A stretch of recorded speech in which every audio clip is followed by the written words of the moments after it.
Shalom, jumpa kembali dengan Opa Tua, Opa Haris Sanusa. Bless you semuanya, Tuhan berkati ya. Kali ini Opa dapat tema yaitu mengenai Kristen, apakah Kristen anti Feng Shui. Oke, bicara Feng Shui sangat sensitif karena ada yang terima, ada yang tidak. Maka tuh Opa sebelum memulai, Opa minta tolong dan mengharapkan pengertian sebesar-besarnya.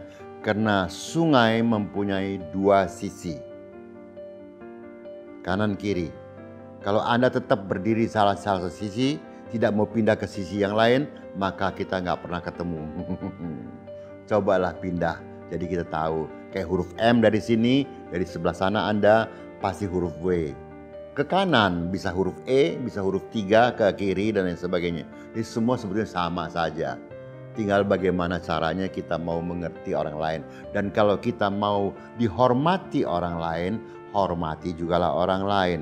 Seperti kita kalau ke rumah orang ya, dan hubungan rumahnya pendek begini, kitanya tinggi begini ya, kita tinggi begini ya. Apakah hubungannya ini harus dibongkar? Ya tidaklah, kita yang harus begini masuk supaya kita bisa masuk. Gitu bahasa Opa sebelumnya ya. Oke, kita bicara mengenai Feng Shui. Feng Shui disebut Feng Shui dalam bahasa Mandarin, disebut Feng Shui juga Mandarin juga, atau Feng Shui atau Feng itu sama ya. Lalu juga Hong Shui itu bahasa daerah. Semua sama ya. Ya. Feng atau Feng atau Feng atau Hong itu adalah angin. Oke, dalam pengertian hurufiahnya angin. Shui itu air. Jadi angin ada air.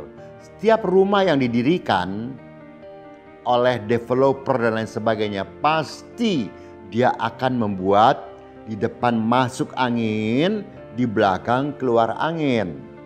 Tapi karena kebutuhan manusia, maka belakang kebanyakan ditutup semuanya, akhirnya anginnya mandek di dalam ya. Itu kira-kira begitu. Dan semua rumah yang dibangun oleh developer tentu mengikuti permintaan pasar yang pada umumnya mengharapkan tinggal di rumah tersebut tentu mereka akan mendapatkan satu berkat yang luar biasa, damai sejahtera dan lain sebagainya. Sehingga kalau Anda tidak percaya silahkan coba di rumah Anda masing-masing. Kalau Anda punya rumah 2 lantai, maka di situ lantai dari bawah ground sampai ke lantai kedua pasti 21 ganjil.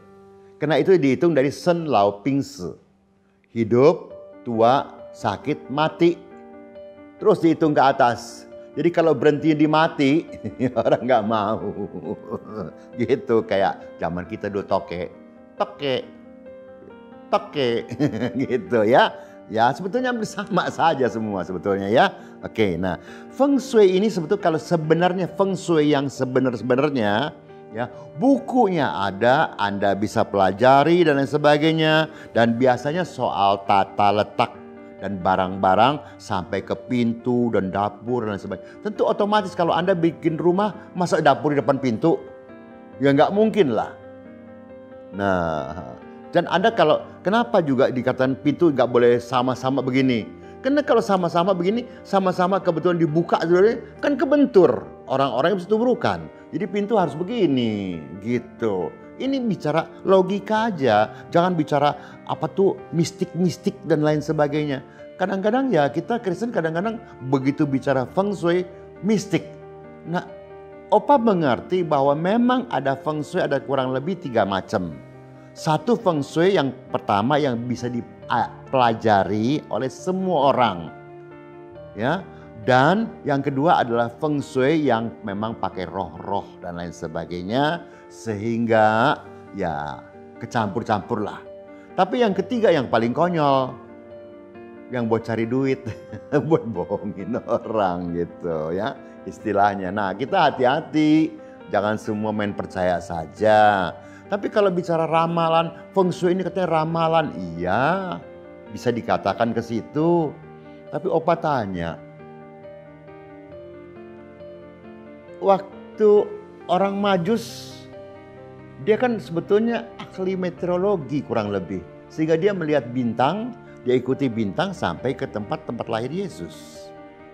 Kalau Anda pernah mengikuti sejarah Tionghoa, sejarah Tiongkok, itu ada Cepitsusan, itu pertempuran besar antara satu jenderal Liu Pei bersama dengan jenderal-jenderal yang lain di pihak mereka, dan satu jenderal yang hebat sekali, Cao Cao.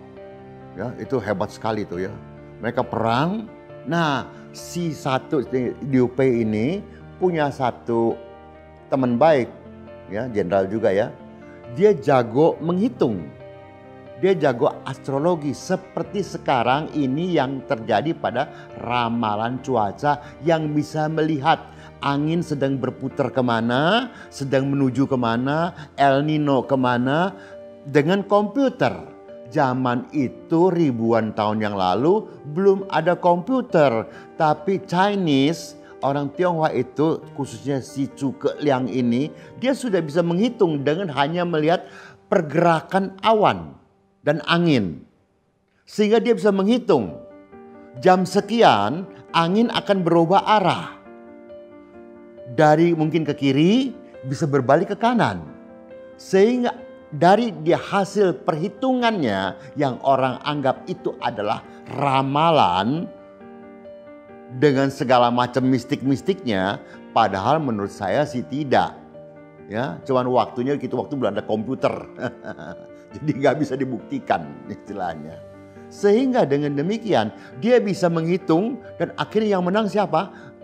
Golongan mereka, Liu Pei. Si Cao Cao walaupun kapal-kapalnya itu yang begitu besar-besar dan banyak, akhirnya kalah. Kenapa? Dia tembakin semua dengan panah yang berapi, yang ternyata isinya semua palsu, bukannya orang, tapi orang yang dibuat dari jerami.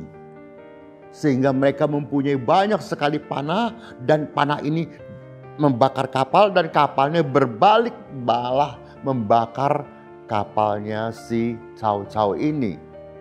Nah, itu perhitungan sebetulnya. Cuman kalau kita tidak mengerti maka repot. Di sini ada satu ayat ya yang Opa bacakan, semoga cocok ya. Haleluya, puji Tuhan. 1 Korintus 8 ayatnya mana? Ke-11 kalau saya ya. Ke-11. Dengan jalan demikian orang yang lemah, yaitu saudaramu, yang untuknya Kristus telah mati, menjadi binasa karena pengetahuan, dengan tanda kutip, pengetahuanmu.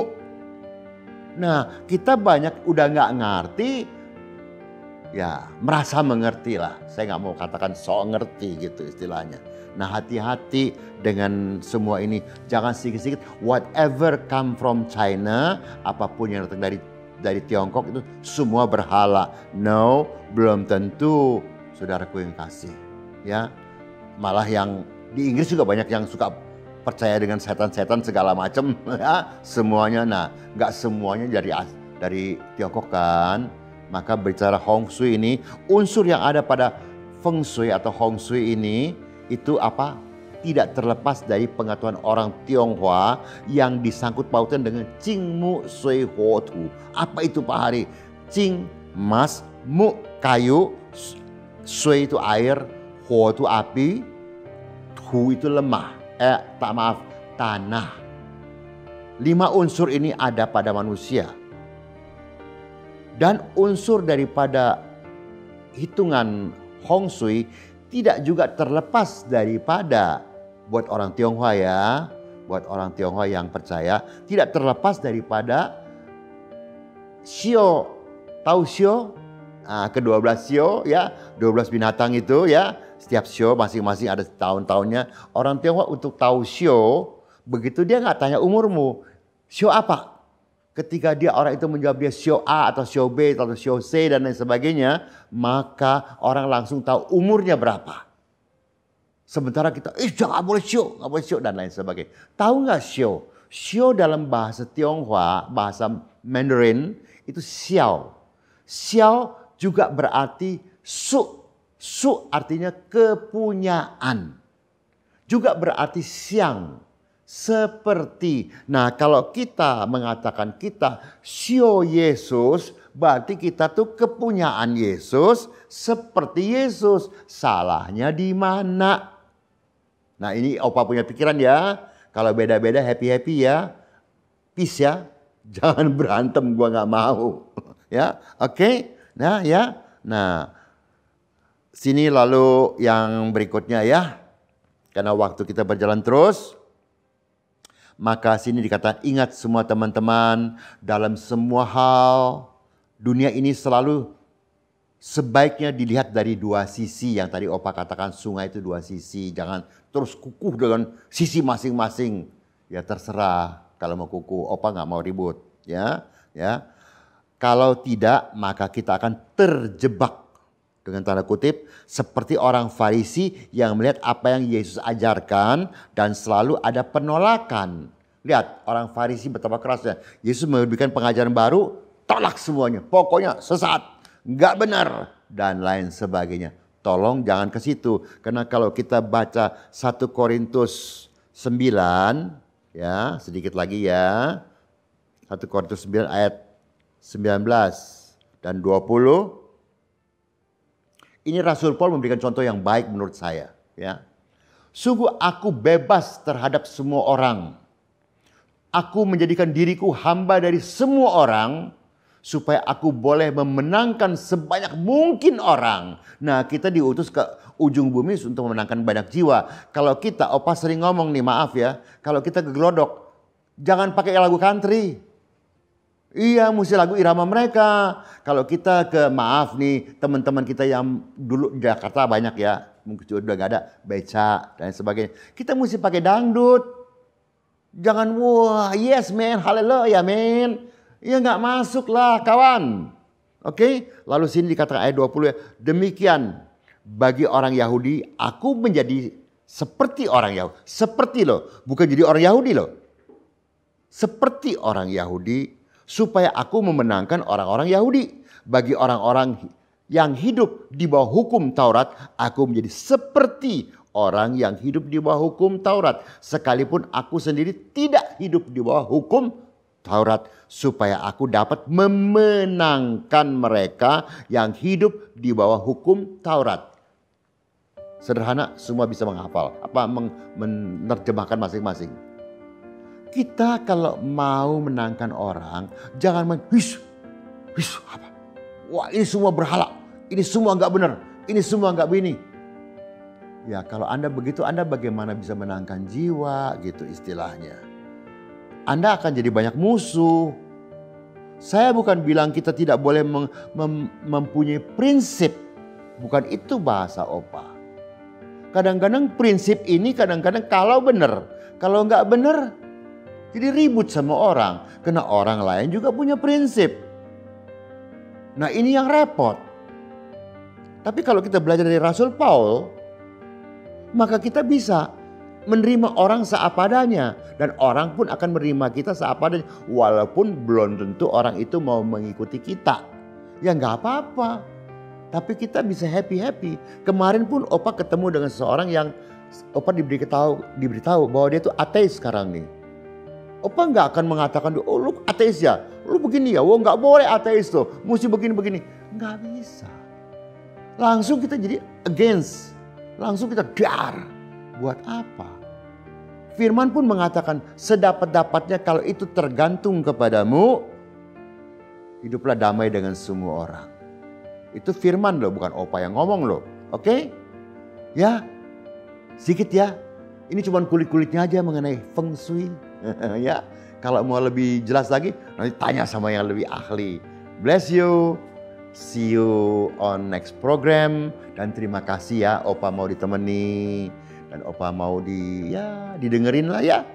Ya, Tuhan memberkati ya semuanya ya. Bye bye.